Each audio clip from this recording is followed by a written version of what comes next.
I'm Chris, and this is Huawei's MateView SE monitor. So it's positioned in their lineup of their MateView monitors as being entry level. So it's for office use, home use, and really a more basic, affordable monitor that we are looking at here today. So it does have a 23.8-inch size to it. It's an IPS panel, anti-glare, and as you can see, very slim bezels, which is great. 92% screen to body ratio. That's excellent. What is also excellent is it does have 90% color gamut coverage of P3, which you don't normally see. So 90% P3 is good, and they do claim it should have 250 nits of brightness. The refresh rate for this 1080p IPS panel is up to 75 Hz. It even supports AMD FreeSync, and with this monitor here, it is low blue light certified and also flicker free certified. Included with the monitor, you will find our power supply. Now it is very small, it's only 24 watts, so it does show you that this particular monitor does not use a lot of power. And then we have an HDMI cable, a decent high quality one. Assembly of the stand is very easy. So we have the base that just simply screws into place, and it is made out of metal. The stand's metal, but it does have plastic over the top. It does have these 4 solid feet on the bottom just to make sure that it's not going to slide off any tables. So this stand here, you can see the part at the top here that rotates around and it clips into place, and I'll just show you how you slot it into the monitor while it's still in the packaging. This way there's no risk of scratching the screen, so this simply just slots into the top and then you push it down, you hear a click, and that's it. The stand is now in place. The MateView SE sits nicely on that base. It doesn't rock about anywhere, so you can see the back of it is made out of plastic. Here we have the big large Huawei logo on the back. Then the 2 inputs here, so we've got a display port and HDMI. Then the DC plug. Now, one thing that's interesting is this plug, of course, the cable is white. I don't know why they didn't make it black so it would match everything else. It makes the cable stand out a little bit. Under the Huawei logo, you'll find our little joystick underneath. So this button is for the on-screen controls, and I'll go through that menu later on and let you know what settings we do have. It is height adjustable, so right now I've got it set at 110 millimeters, but you can drop it right down to 0 millimeters. Like so, making it quite short. It can also be pitched up and down, so from -5 degrees to 18. And you can flip it right around and use it vertically in a portrait mode. All up for an entry-level home or office monitor. The build quality is good, the plastics, and we do have plenty of options the way you can tilt and angle it. Now the panel here, 23.8 inches. We have slim bezels left and right. They do look pretty good, gives it a modern look, and it's just slightly thicker here at the bottom, but not bad. So what about the screen quality? Well, it is an IPS panel, and we do have an anti-glare coating. So I'm going to play a clip here that is very black. It's very dark, and you can see this area here. That's actually a window behind me, so it's doing a good job of just breaking down those reflections because of the matte coating. So it is more of a practical entry-level office home screen here. So that is looking pretty good there. The blacks, of course, aren't deep black because it's not an OLED screen or an AMOLED one. So what I'll just do is play another clip. This one here, 16:9 aspect ratio. But because it's 16:9, there is no border top and bottom. So that's a good thing. If we had a 4:3 aspect ratio like some of the other monitors, then of course you would have those borders top and bottom. So it is going to be good if you're going to be watching a few video clips on it. Now, if you look closely around the edges of the fonts, especially here with Windows 11, you do see little jagged edges. You can see the pixels if you look really closely. But normal viewing distances, I don't see that at all. It's a non-laminated screen, so when you look at it at an angle, you can see a gap between the IPS and then that anti-glare coating that's over the top. So what about our brightness? Now, this is one of the weak points of this MateView SE monitor. I've measured it with the Spider X Pro, and it's only 195 nits. To me, that's falling behind. I would really love to see about 300. Now, indoors, in an office environment, at home, it's going to be fine. You can see right now, I've actually got the brightness set to approximately 65% here, so it could go a lot higher. But even at its peak, almost 200 nits, I feel like it needs a little more if you're in a really bright environment.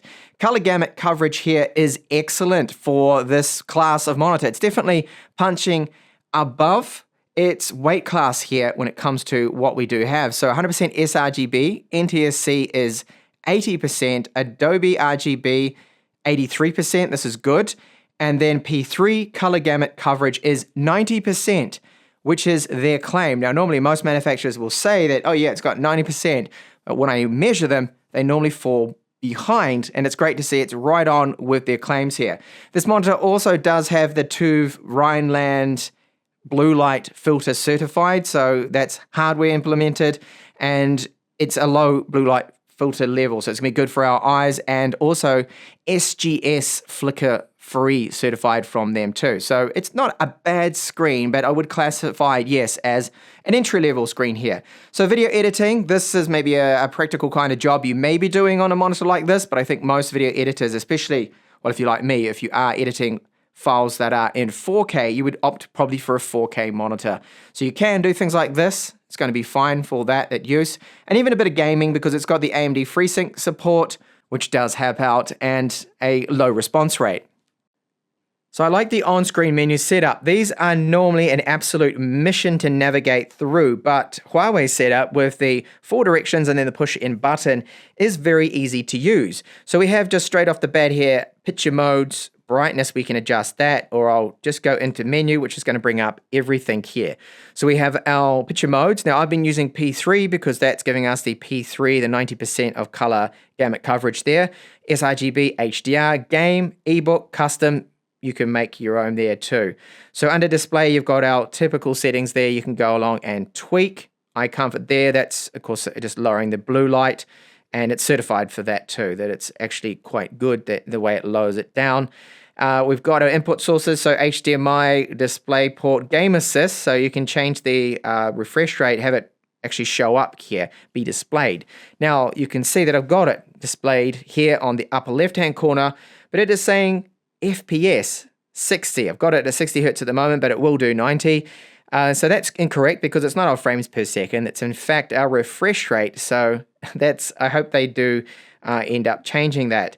So the other options we do have here with the Game Assist, where you've got crosshairs, you can have that being displayed if you need that. For example, Counter-Strike players maybe. AMD FreeSync, so I've got that turned on. And response time, I've got it set to super fast, which is the highest possible setting there. Under shortcuts then, you can adjust those for up and down to have that set to, instead of being brightness, what I've got it set at, you can change that to something else. And then our general settings there, language, menu, the LED button there, about, eco mode, and completely factory reset it. So I like the controls here, very easy to use.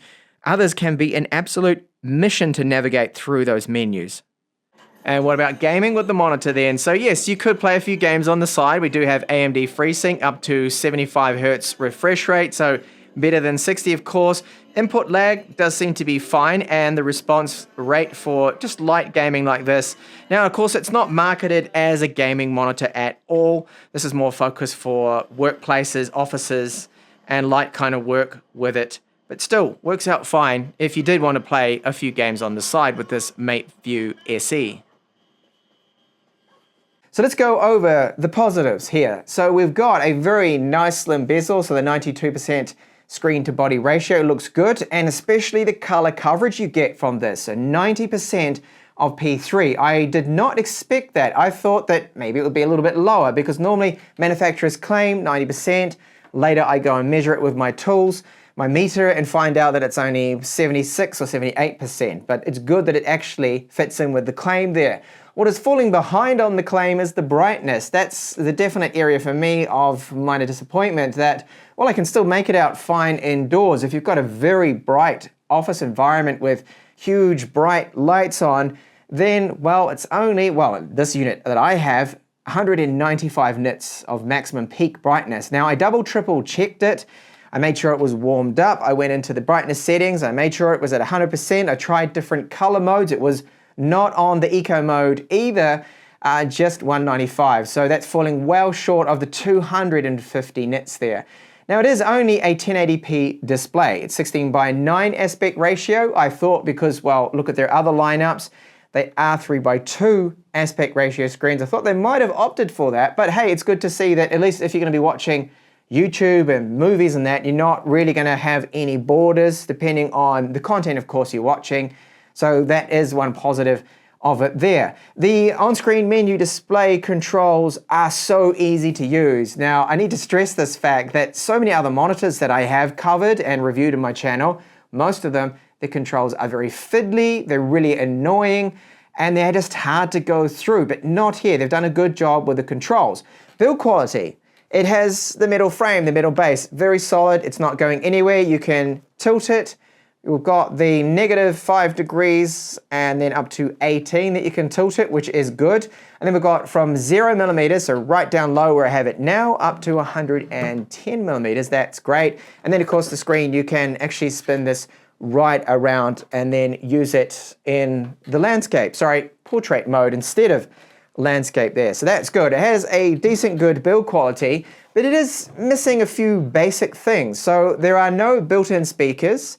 There is no 3.5mm audio out with this monitor, which I thought, even though it's an affordable entry-level monitor, I thought it would still probably have that, right? But sadly it doesn't. You'll have to plug in your headphones directly into your laptop or use your laptop speakers or just set up some external ones. But if you're in an office environment where this is probably aimed at, a lot of people don't even have audio with their office computers. I know back in my day when I worked in my cubicle, I didn't have any speakers at all. It was just the monitor set up. So the anti-glare coating does come in handy. We've got the 75 Hz refresh rate up to, and even AMD FreeSync. That is one thing I did not expect to see at this price point and the type of monitor. So if you wanted to play a few games on the side, you're able to do that. Of course, it's not a gaming orientated focused monitor at all, but it's still great to see we have that option there. So there we go. That is Huawei's MateView SE monitor. They do have, of course, other more high-end monitors. I've covered some of those before on my channel, so do check out those videos. And also check out my review of the new MatePad 11 Pro and the MateBook X Pro. There's some new releases from Huawei in September.